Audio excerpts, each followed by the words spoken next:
Looks like Royal Caribbean has accidentally overbooked the upcoming sailing on Wonder of the Seas, and it also looks like Royal Caribbean may be doing some testing on a reduction of your cruise service. Plus, we have some new price changes, some increase in prices on Norwegian Cruise Lines.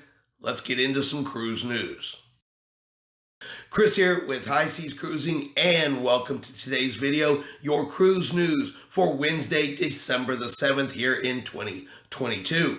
So let's start off with Royal Caribbean and what they are calling an inventory error that has led to the overbooking of the December 11th sailing on board Wonder of the Seas. We're sorry to inform you that due to an unexpected inventory error, your scheduled Wonder of the Seas December 11th 2022 sailing is currently oversold in certain stateroom categories. So the cruise line has X number of suites, X number of balconies, X number of ocean view staterooms, and in some of these categories, they have sold more staterooms than are actually available on the ship.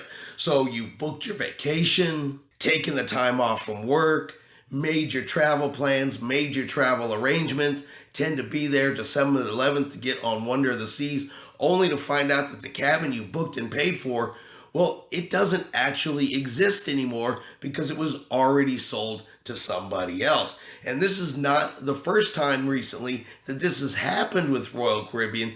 Just a few months ago, this also happened on Rhapsody of the Seas. So maybe Royal Caribbean might need to be looking at their booking engine and what is causing these inventory errors. Now, for the cruise passengers that this affects, they have already, of course, been notified by Royal Caribbean, and they do have some options. And if you're willing to take the option, it actually could be a really good deal for you. So if you are willing to move your booking to an interior room cabin, so obviously the overbooking didn't go for interior cabins, it's another category of cabins. But if you're willing to move from your booked cabin over to an interior cabin, then Royal Caribbean is going to return 100% of the cruise fare. You move to an interior cabin and you still get to take the sailing. Now, of course, you still have to pay the taxes, fees, gratuities, and all of those expenses, but 100% of the cruise fare would be returned to you. So essentially, you are almost getting to sail for free if you're willing to move to an interior cabin. Now, if it was me, I would definitely jump on this offer just because it means I could then take that money and put it on a different cruise at a different time. But not everybody wants to stay in an interior cabin. Now, those passengers that want to move, they have till tomorrow to let Royal Caribbean know. And of course, this is only going to be good as long as there are interior cabins available. So if this is a real popular option, these interior cabins can fill up very, very quickly. Now, that could mean that it frees up the overbooking issue. Everybody is still able to get on the ship because Royal Caribbean hasn't really released, how many people have to move in order for this ship to sail, and could it still result in people's bookings being canceled? Now, the opposite side of that is if not enough people move to the interior cabins, or they have people left over after all the interior cabins are full, then those overbooked cruises are simply going to be canceled and refunded. Now, since Royal Caribbean didn't release, any specifics to the number of people that have to move or cancel or anything like that, maybe a couple days before it kind of plays out and we see if anybody's cruise actually gets canceled, if everybody's able to cruise, and of course the number of people that take the offer and move to an interior cabin. What would you do if you were in this situation? Would you go ahead and take the interior cabin, take your 100% refund and still get to go on the cruise? Would you hold out in the cabin category you actually wanted to see if enough people move and maybe you can stay? Or are you just looking to cancel the cruise altogether if you cannot get and guaranteed to get exactly what you want and exactly what you booked for? Let me know in the comments below. All right. Now, Royal Caribbean also appears to be testing a reduced housekeeping change on Quantum of the Seas. Only on Quantum of the Seas has this been seen so far. No announcement from Royal Caribbean. This was rolling out fleet-wide. Now, this could either be because Quantum of the Seas is sailing in Australia. Maybe they're just testing it there. Maybe that is just the ship that they're testing it on. Maybe this will go no further than Quantum of the Seas Only thing we know right now, it is being tested on Quantum of the Seas. And what they're testing is that rooms will only be cleaned once a day, so one cabin cleaning per day instead of the normal two. So they're reducing the amount of housekeeping that is being done, with the exception, of course, of junior suites in higher categories will still continue to receive cleaning twice a day.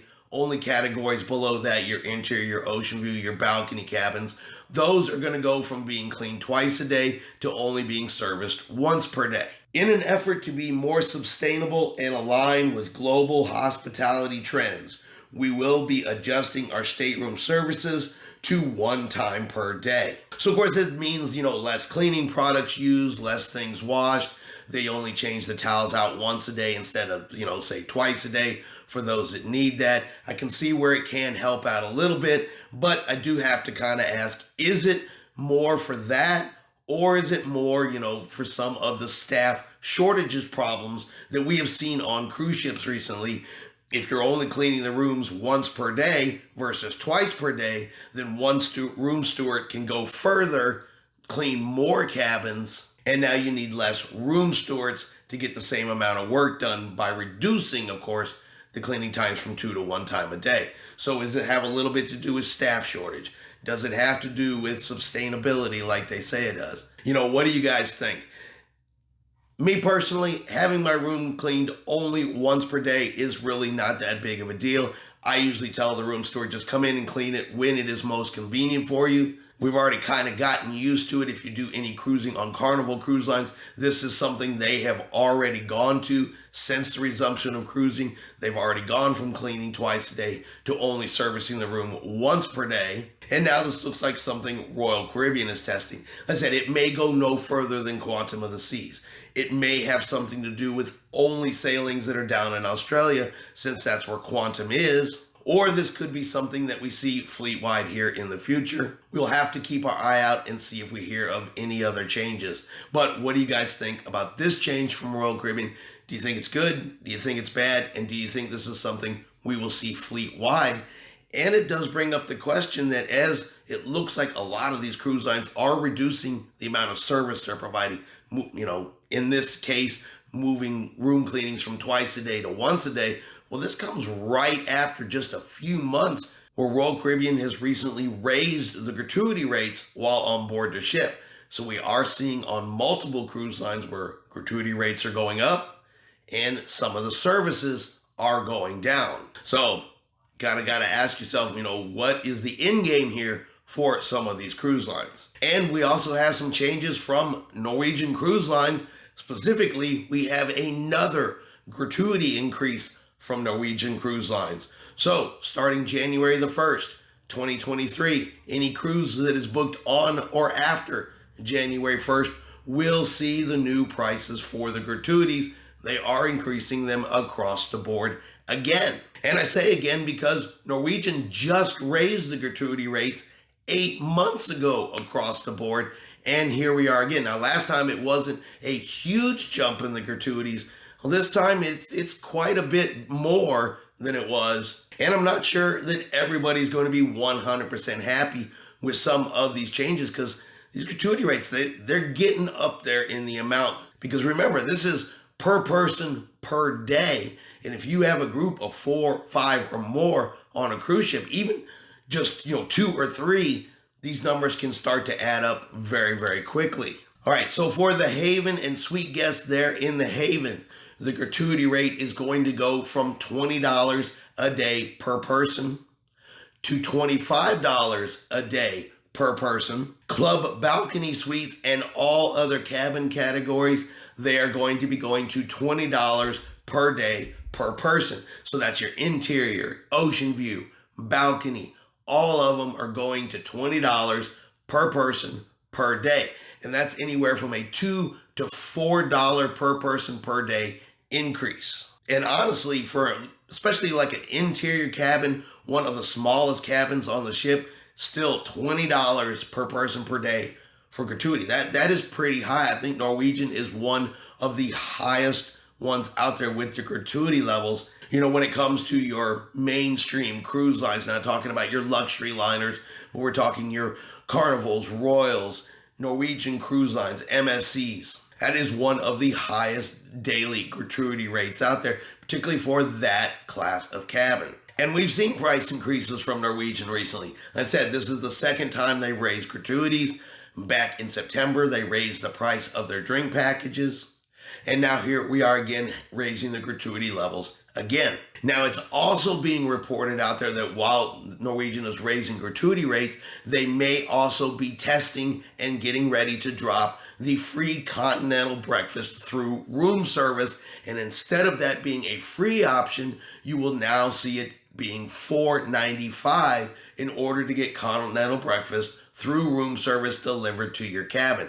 Now, this has not gone fleet-wide. This has only been seen on a couple of cruise ships. The change has been noticed on the room service menu for continental breakfast. And like we're seeing on a lot of other cruise lines, it seems like they're testing things one ship at a time to kind of get the reaction of the guests on board, the passengers on board, before they roll it out fleet-wide. And while not everybody uses room service, there are enough people out there that enjoy continental breakfast in their cabins through room service in the morning that probably will not enjoy it going from complimentary to $4.95, while at the same time learning about gratuity rates going up, housekeeping services going down. And we're seeing this across multiple cruise lines. So it's not just Norwegian, it's not just Royal, it's all of them where we're seeing prices go up, levels of service going down. And there's a lot of cruisers that, they're just not happy with that. And the cruise lines will tell you, well, it's due to staff shortages, it's due to inflation, they're trying to make up losses from the pandemic. But at the end of the day, it really comes down to people's pocketbooks when you see what you get for your cruise go down, but the prices of everything else going up. This may not necessarily be the best long-term strategy for cruise lines if they want to continue to get new cruisers and keep their existing loyal cruisers that have been there for them year after year after year. But you guys let me know, what do you guys think of these cruise line changes, these price changes, the reductions in services? Are you guys thinking the cruise lines are going in the right direction? Do you think they're going in the wrong direction? Because I kind of find it hard to think that the cruise lines will get people used to these changes, that everything costs more, you get less, and then when things change in a couple years and the cruise lines are back to making all kinds of money, are they going to switch back to the way it was before the pandemic? Or are they just going to hope that nobody remembers? You guys let me know what you think in the comments below. All right, and that's going to be your cruise news for today. I hope you have enjoyed today's video. If you have, do me a favor and hit that like button. If you haven't done so yet, do me a favor and hit subscribe. It is free to do so.